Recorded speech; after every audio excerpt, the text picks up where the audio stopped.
მოგესალმებით. მინდა ვისაუბრო იდიომებზე. იდიომი არის ერთი ენისთვის დამახასიათებელი ხატოვანი გამოთქმა, რომელიც სხვა ენაზე სიტყვასიტყვით არ ითარგმნება.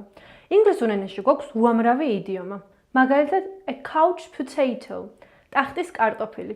მაგრამ სინამდვილეში ეს ფრაზა ტახტის კარტოფილს კი არ ნიშნავს, ის აღნიშნავს ადამიანს, რომელიც ძალიან დიდ დროს უთმობს ტელევიზორის ყურებას და აქტიურად არ ცხოვრობს. მაგალითად, since he lost his job, he has become a couch potato.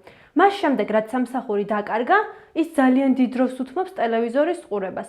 კიდევ ერთი იდიომია to walk on eggs, კვერცხებზე სიარული.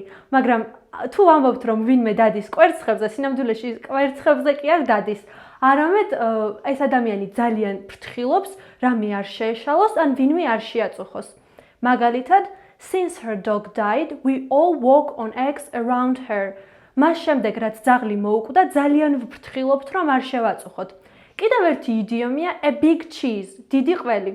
ეს იდიომი აღნიშნავს ადამიანს, რომელიც არის წარმატებული თანამშრომელი და რომელსაც უკავია მნიშვნელოვანი თანამდებობა ამა თუ იმ ორგანიზაციაში ან კომპანიაში.